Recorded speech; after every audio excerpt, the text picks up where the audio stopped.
Bonjour à tous et bienvenue aujourd'hui dans ce nouveau didacticiel consacré au log de navigation VFR. Ce tutoriel va être scindé en trois grandes parties. La première partie va traiter de l'établissement d'un log de navigation, la seconde de la lecture et de sa compréhension, et la dernière partie sera consacrée à l'utilisation du log de navigation en l'air. Cette première partie va donc traiter de l'établissement d'un log de navigation VFR. Pour ce faire, nous allons utiliser deux techniques. Une technique dite à la main, qui consiste à utiliser les cartes papier, règles aéronautiques, crayons.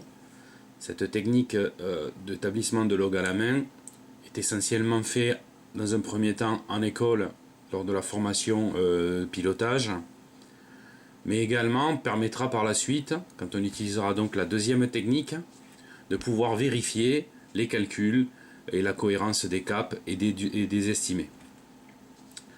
La deuxième technique, ce sera plutôt à l'aide d'outils semi-automatisés.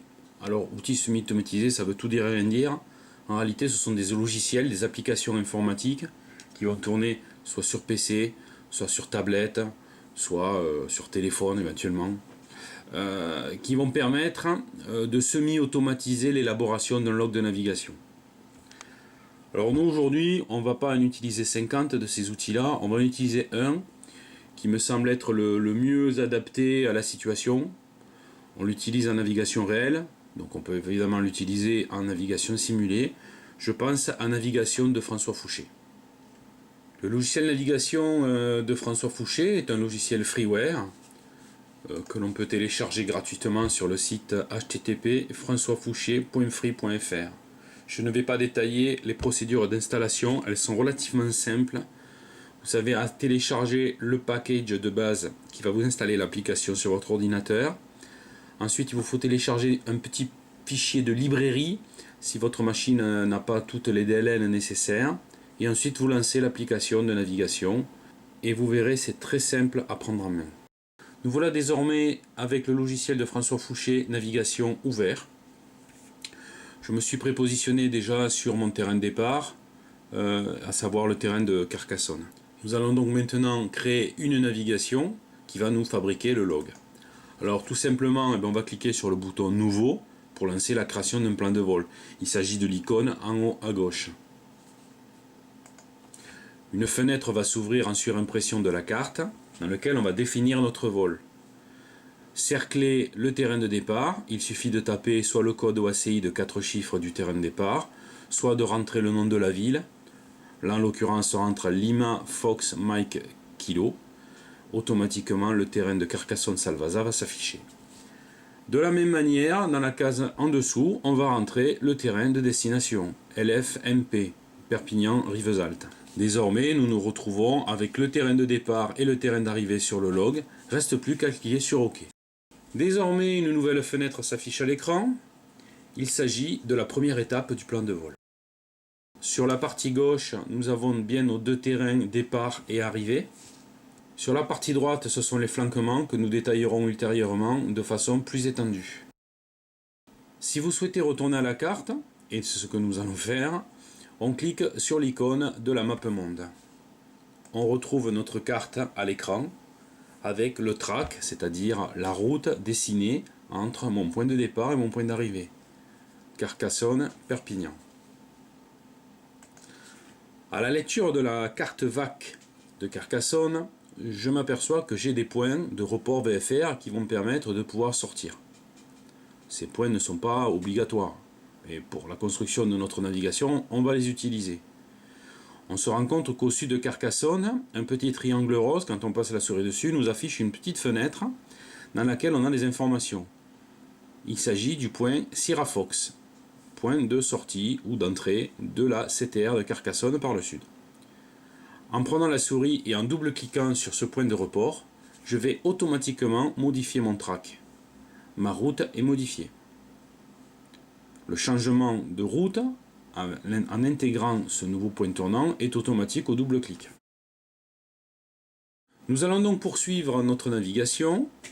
Et là, maintenant, ce qui va être intéressant pour vous, c'est d'aller rentrer un point tournant qui n'est pas un point caractéristique aéronautique. C'est-à-dire qu'il ne s'agit pas d'un point VFR, il ne s'agit pas d'une radio-balise, là, on va aller sur une éolienne. Donc j'ai cerclé volontairement l'éolienne. Là-dessus, on va vouloir y aller. Néanmoins, il n'y a pas de point qui a été créé. Donc nous allons le créer.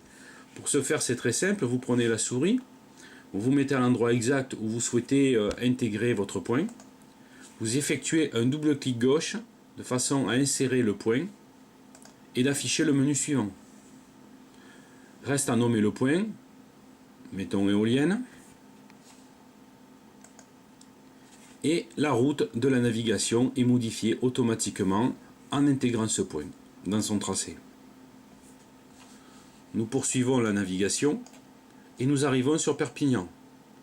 Perpignan, nous avons un point d'entrée, le point Whisky, qui est le point à l'ouest.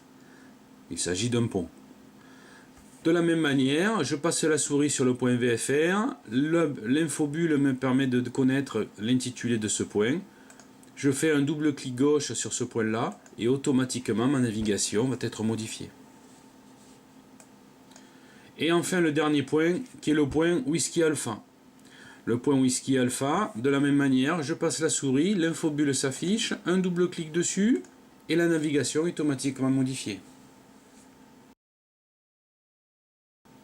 Désormais, sur mon écran, je peux suivre un track complet partant du terrain de départ au terrain de destination. Il ne reste plus qu'à revenir au plan de vol. Pour ce faire, je clique sur l'icône correspondante qui se situe à droite de l'icône MapMonde. Elle est cerclée sur la copie d'écran que vous avez actuellement devant vous. En cliquant sur ce bouton, on va ouvrir une fenêtre. Cette fenêtre nous détaille notre log. On commence à construire notre log de navigation.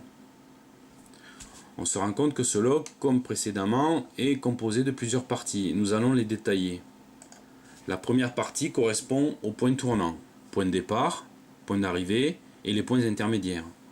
En aéronautique, on appelle ça point tournant puisqu'habituellement ce sont des points qui vont nous faire changer de cap ou de route. Sur cette partie-là, nous retrouvons les flanquements. Cette fois-ci, nous allons les détailler. Qu'est-ce qu'un flanquement?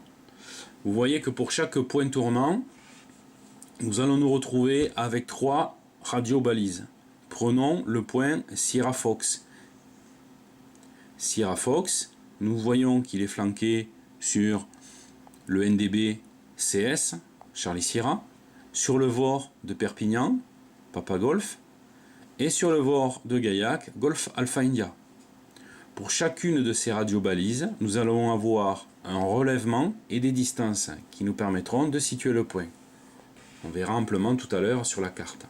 Pour changer une radiobalise de référence, il suffit de cliquer dessus et indiquer celle que vous souhaitez. Imaginons pour notre éolienne, qui est flanquée sur le VOR de Perpignan, qui est flanquée sur le VOR de Gérone en Espagne, et qui est flanquée sur le NDB Papa Lima. Si vous voulez changer le VOR de Gérone par le VOR de Montpellier ou je ne sais d'où, eh bien, il suffit de changer, vous cliquez dedans, vous rentrez les 3 lettres du VOR en question et c'est fait. Soyons logiques, par défaut, le logiciel vous propose les 3 radiobalises les plus proches de votre point. On ne va pas flanquer les éoliennes dans les Pyrénées avec le VOR de Pontoise. Ça ne va pas trop le faire. La dernière colonne, il s'agit des gestions des altitudes. La gestion des altitudes, comme son nom l'indique, est importante et vitale en aéronautique. Cette 3e dimension est capitale pour éviter de s'emplafonner les montagnes et les reliefs. À l'intérieur même de cette colonne de gestion des altitudes, on va le scinder en 3 colonnes. La colonne la plus à gauche concerne les altitudes de sécurité. Les altitudes de sécurité, c'est ni plus ni moins que l'altitude du relief que vous survolez à 5 nautiques de part et d'autre de votre avion, c'est-à-dire, en l'occurrence là, c'est réglé pour 10 nautiques, dans lequel on va rajouter 500 pieds, puisque survol, la hauteur de survol de sécurité en France est de 500 pieds. On n'a pas le droit de voler en dessous de 500 pieds, sol. Donc là, les altitudes de sécurité vont prendre le relief le plus élevé sur votre route de 5 nautiques de part et d'autre, à laquelle on va rajouter 500 pieds. Donc un travail est à faire sur la carte papier ou la carte électronique pour s'en assurer. Le logiciel de François Fouché, lui, intègre cette base de données altitude. Donc il va vous suffire d'appuyer sur le bouton Calculer Z-Mini et automatiquement les altitudes de sécurité vont venir s'afficher. Cette altitude de sécurité, je le répète, c'est l'altitude minimum à laquelle vous devez voler. En dessous, vous vous mettez en danger. C'est dans la colonne du milieu que l'on va rentrer à la main les altitudes maximum. Alors on pourrait penser qu'une altitude maximum, pourquoi faire? Tout simplement parce qu'il y a des zones que vous allez traverser, des itinéraires VFR que vous allez emprunter et qui seront limitatives en termes d'altitude. Nous avons des transits côtiers qui sont limités à 500, 700, 900, 1000 pieds sol. Vous allez traverser des zones militaires qui auront des zones plafond et des zones plancher, et si vous voulez passer sous le plancher, il faudra bien définir les altitudes maximum. Donc ces altitudes sont à rentrer à la main dans le log de navigation. Et enfin, pour finir, la dernière colonne, c'est l'altitude de croisière que vous allez choisir. Là aussi, vous la rentrez à la main, de façon à prendre en compte les éléments de l'altitude minimale de sécurité et l'altitude maximale. Nous n'en avons pas parlé, j'en profite. Bien évidemment, toutes les informations que vous avez saisies jusqu'à présent vont être modifiées en fonction du type de machine que vous allez choisir. Selon la vitesse de la machine, selon son taux de montée, selon sa consommation, les paramètres de votre plan de vol vont être modifiés. Donc vous allez choisir la machine. Par défaut, sur navigation, il me semble qu'il n'y a que le DR400. Donc si vous voulez modifier votre avion, vous le créez de toutes pièces. Eh bien, sur le cercle que je vous ai mis à l'écran, vous avez un petit bouton avec 3 petits points. Vous y cliquez dessus et vous allez pouvoir éditer l'avion en cours ou vous en créer un de toutes pièces. À partir des manuels de vol qu'on peut trouver sur internet, il est aisé de se fabriquer une petite librairie de machines dans laquelle en fait on va définir la vitesse propre, la vitesse montée, la vitesse de descente, la consommation, l'autonomie, etc., etc. Et c'est très important de renseigner ça correctement pour avoir après un log qui tienne la route. Sur la partie droite, vous allez retrouver les temps. Donc, par défaut, ce sont des temps, je dirais, logiques et moyens. 10 minutes de roulage, 15 minutes d'intégration, 20 minutes de sécurité, c'est ce qu'on retrouve habituellement. Ça permet, si vous voulez, ces temps-là, d'augmenter la quantité de carburant nécessaire pour le vol. Les 20 minutes de sécurité sont obligatoires en VFR, c'est-à-dire que quand vous prévoyez un vol du point A au point B, il faut toujours ajouter minimum 20 minutes de carburant supplémentaire. Pour le VFR de nuit, ce temps passe à 45 minutes. Et pour finir, en bas à droite, ou en bas à gauche plus exactement, vous avez un récapitulatif de votre navigation, avec sa durée, sa distance et sa consommation de carburant. D'où l'importance d'avoir renseigné son avion correctement. Désormais, il ne reste plus qu'à l'imprimer. Eh bien là, rien de bien nouveau. Le petit bouton en haut à gauche de l'icône de l'impression. À l'ouverture de la fenêtre d'impression, vous cliquez sur Manuel. En cliquant sur Manuel, on va déclencher l'ouverture d'Excel ou d'OpenOffice avec le log que vous pourrez personnaliser avant de l'imprimer définitivement au format papier. On clique donc sur Imprimer et voilà, nous avons notre document Excel qui est ouvert à l'écran avec toutes les informations relatives au vol. La Z maxi, on ne l'a pas fixée. Par contre, vous voyez bien qu'on a les altitudes de croisière, les altitudes de sécurité, on a les caps, les distances, etc. Et bien écoutez, maintenant, il ne reste plus qu'à commenter ce log de navigation. Nous voilà désormais dans la deuxième partie du didacticiel consacré au log. Cette fois-ci, nous allons étudier le contenu du log en lui-même. Pour ce faire, nous allons détailler chacune de ces parties. Dans la première colonne, nous retrouvons nos altitudes. Altitude maxi, l'altitude de croisière, un peu l'altitude vol, et l'altitude mini de sécurité. Les informations saisies sur navigation se retrouvent de ce fait dans le tableau. Dans la deuxième colonne, nommée CM, Charlie Mike, pour cap magnétique, nous retrouvons les caps, les différents caps que nous allons prendre pour rejoindre chacun des points tournants. En réalité, ce n'est pas des caps. En réalité, ça devrait être des routes magnétiques.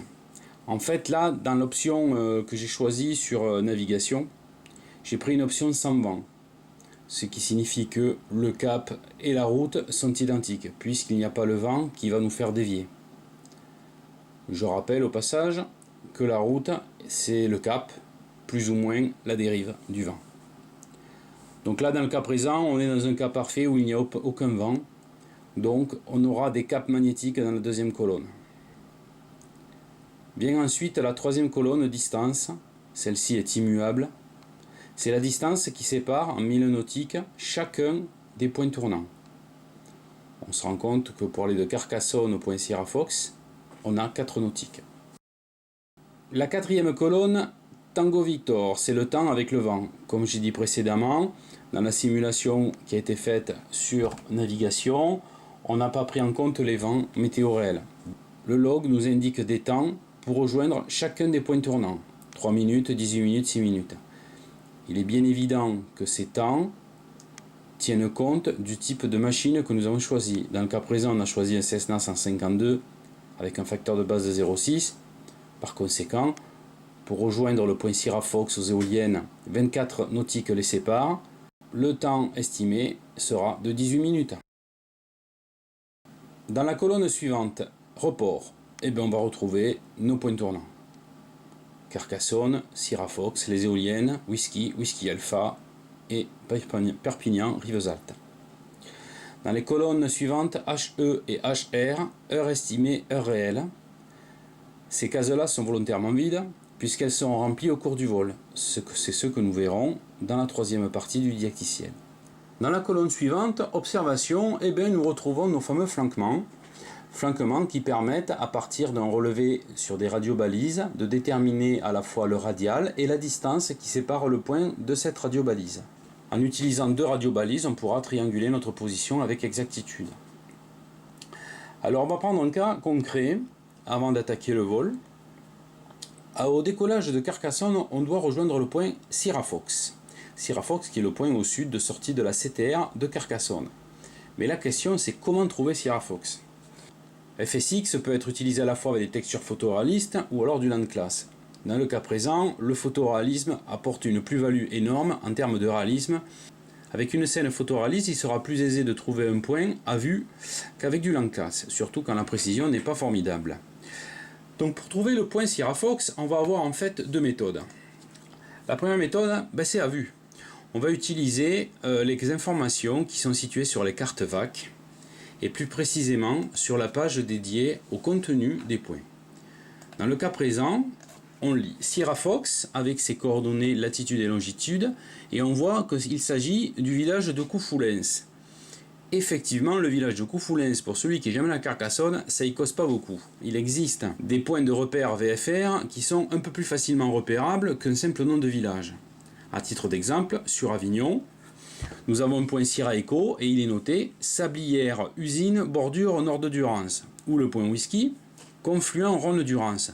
Ces points-là sont plus facilement trouvables à vue que le simple nom d'un village. Alors effectivement, quand on doit trouver des points de VFR et que leur dénomination n'est pas très explicite, on va utiliser une deuxième technique qui d'ailleurs est complémentaire à la technique à vue, puisque dans tous les cas, on regarde par-dessus le pare-brise pour trouver les points en question. On va utiliser la technique en utilisant les instruments. Les instruments de son avion qui eux-mêmes vont utiliser vos flanquements. Prenons le cas de Sierra Fox. Flanquement PPG, donc il s'agit du VOR de Perpignan. Le VOR de Perpignan qui est sur la fréquence 116,25, c'est noté sur le log, avec un radial de 314 degrés et barre de fraction 35 qui signifie 35 nautiques. On voit bien là sur la carte OACI que le point Sierra Fox est bien sur le radial 314 degrés du VOR de Perpignan à une distance de 35 nautiques. Pour utiliser ces informations à bord de votre appareil, vous allez utiliser dans un premier temps la radio de bord et afficher sur le nav 1 la fréquence du VOR 1, en l'occurrence 116,25. Sur le cadran VOR sur la gauche, à l'aide du bouton OBS, vous allez faire tourner le cadran pour aller caler la pinule sur la valeur 314 degrés, valeur indiquée dans le log de navigation. Nous voyons dans le cas présent que l'avion est encore au parking. On est en train de faire les pré-réglages, puisque le point Sierra Fox est le prochain point que nous allons atteindre après le décollage. Donc on règle tout à bord avant de décoller. On a le temps, on fait ça tranquillement. On voit bien que l'aiguille est embutée à droite. Donc, comme ça, à vue de nez, on se doute bien qu'on n'est pas sur le radial 314 degrés. De plus, le DME en bas affiche des petits traits. Effectivement, on est un peu trop bas, on ne le capte pas, le DME.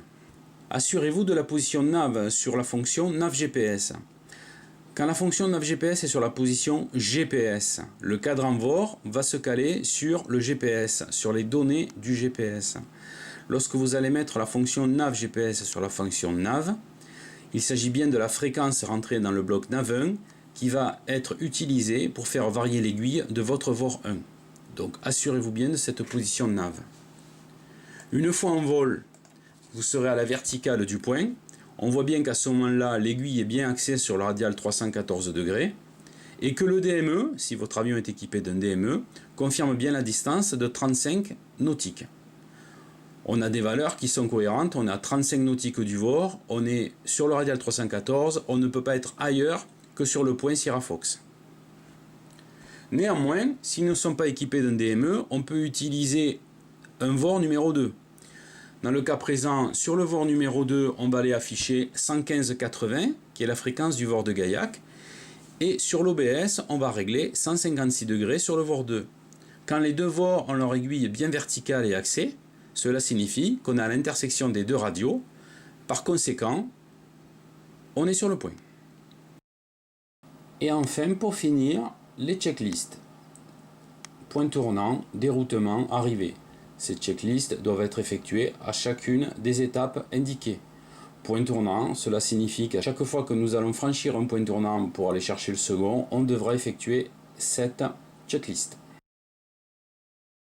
Ensuite, sous les checklists, on retrouve des petites aides-mémoires. Ces aides-mémoires, en fait, tout au moins la première, est calculée en fonction du facteur de base de l'avion.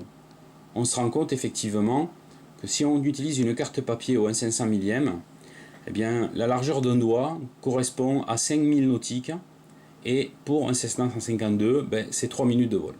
Donc c'est très pratique, quand on veut rejoindre un point, on met la main, on compte le nombre de doigts, ça nous permet d'avoir à la fois la distance et le temps pour rejoindre le point calculé ou mesuré entre les deux doigts. En dessous, c'est les différentes fréquences, on retrouve la fréquence par défaut, fréquence montagne qui s'utilise bien évidemment en montagne. Pourquoi? Parce que dans les vallées, le SIV ça passe pas. Je dirais qu'hormis les tours des petits aérodromes du coin, on aura du mal à s'appeler les uns les autres. Donc on fait de l'auto-information sur 130.00. La détresse 121.50, pareil, on a un souci, fréquence de détresse pour passer son Mayday. En règle générale, on s'arrange d'être toujours en contact avec un SIV, donc on fait plutôt un appel détresse sur le SIV. Ceci dit, on a quand même les démois. Et après dessous, le compteur. Arrivée départ, c'est dans le cas où on utilise un avion avec un horamètre, on mettra le compteur de départ et le compteur d'arrivée, ce qui permettra de pouvoir estimer avec exactitude la durée du vol. Nous voilà arrivés au terme de la deuxième partie du didacticiel. Il est temps de mettre en pratique à bord de notre appareil.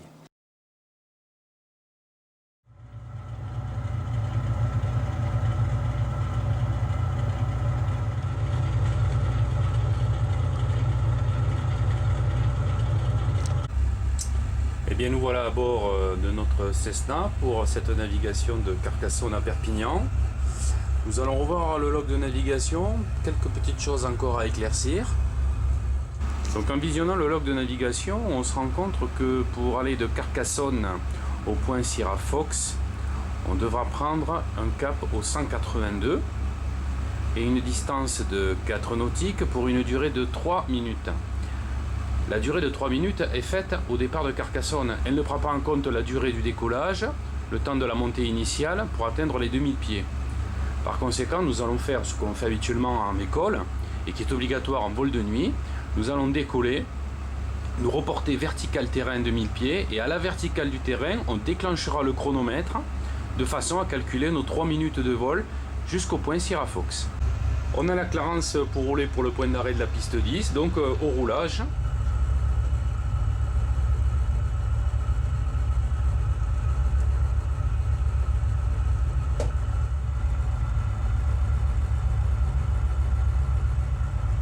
On passe le parking aviation générale et on roule donc pour le point d'arrêt alpha de la piste 10.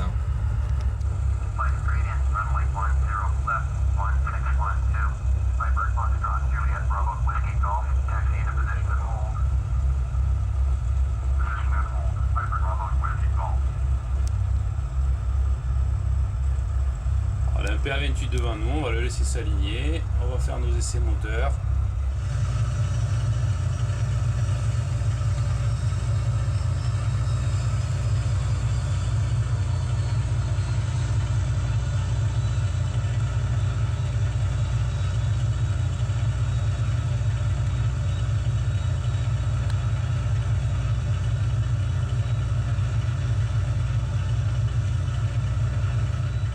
donc aligné piste 10, on attend la clémence de décollage. On notera l'heure réelle de passage à Carcassonne une fois qu'on sera reporté vertical terrain.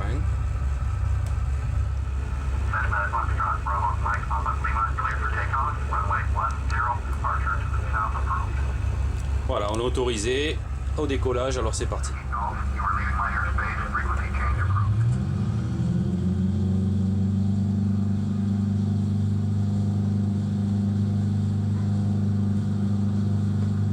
Allez, c'est bon, la puissance est affichée, le BAD est actif, pas d'alarme, on poursuit le décollage. 65 rotations.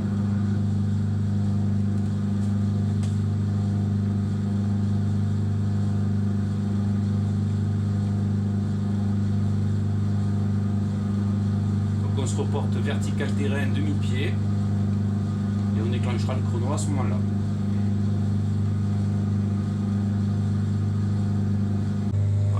Piste en vue, on est stable 2000 pieds. Voilà, on va passer vertical terrain, on va prendre un cap au 182 et on va déclencher le chrono, on va regarder l'heure qu'il est exactement à la verticale. Ça y est, top, vertical terrain, cap 182, on note l'heure, il est 25, 10h25, donc on va noter 25. Reste à attendre maintenant les 3 minutes. Devrait nous amener au point Sierra Fox. On sera rentré la valeur 28 qui correspond à l'heure estimée à Sierra Fox dans la colonne Hôtel Echo. On a préaffiché 116,25 sur le nav 1. DME nous indique 35 nautiques 5, on est à l'approche du point. Le VOR est quasiment flanqué. Eh bien ça y est, nous sommes à Sierra Fox, 3 minutes. Sierra Fox, le voilà. Voilà, on est en train de le passer. On note l'heure, il est 29, donc on a mis une minute de plus que prévu. Et là maintenant on prend le cap 154. Prise de cap au 154 et on voit sur notre log qu'il faut monter 4000 pieds. On a désormais le temps de noter l'heure du passage estimé au point des éoliennes. Donc nous sommes passés à 29, on rajoute les 18 minutes d'estimation. Donc on va noter 47. Donc aux éoliennes, on devrait passer aux alentours de 20h47. Pardon, 10h47.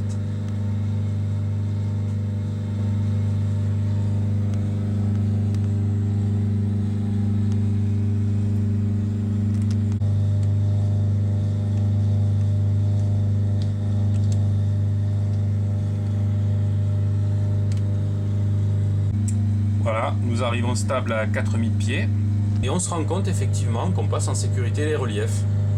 D'où l'intérêt d'une bonne préparation de son log de navigation pour estimer les altitudes de sécurité et prendre les marges suffisantes pour passer.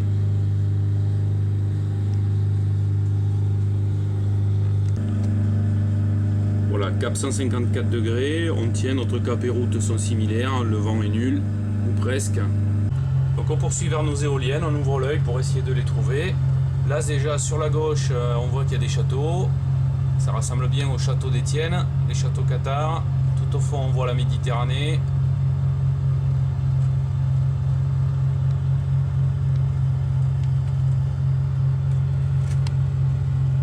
Il est 10h40, encore a priori 7 minutes sur notre estimé et on devrait arriver donc vertical des éoliennes.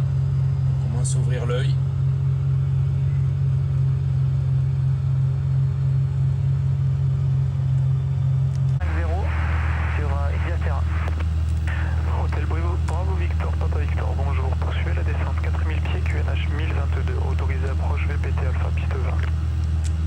Voilà, on passe vertical des éoliennes, il est 45, donc on a gagné 2 minutes et on prend immédiatement un cap au 131 degrés. La prise de cap doit être immédiate à la verticale du point. Voilà. Et désormais on va chercher le point whisky. Donc on a dit qu'on est passé à 47, ben non 45. Donc on a 2 minutes d'avance, on doit avoir une petite composante devant-arrière. Et dans 6 minutes, nous serons au point whisky. Donc je peux noter l'estimé de whisky, 6 minutes plus les 10h45 réelles, ça fait 51.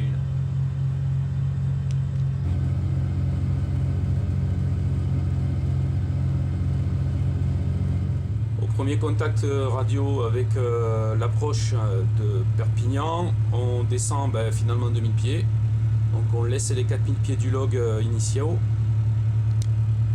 et on descend 2000 pieds et on doit rappeler, passer le point whisky, donc a priori à 10h51. Alors, le point whisky est déjà en vue.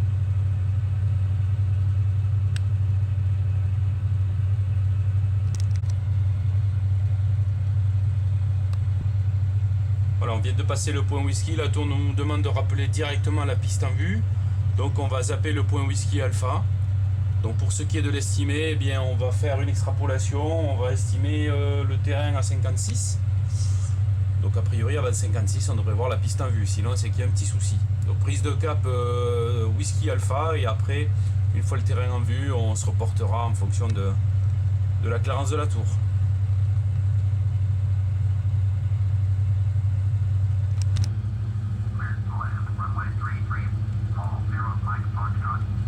Bon, c'est déjà que la piste en service est la 33. On est en base actuellement, la piste va être sur notre gauche.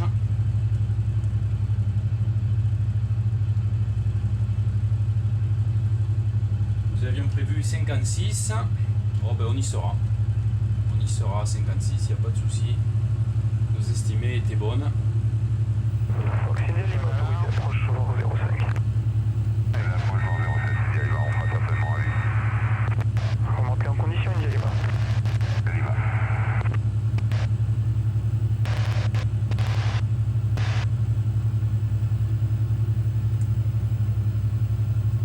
Flottez à 240 for clear GPT Alpha 20. Copy Alpha 20, c'est bon, c'est à 240.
Piste dégagée, on roule pour le parking Aéroclub Fox Papa Lima.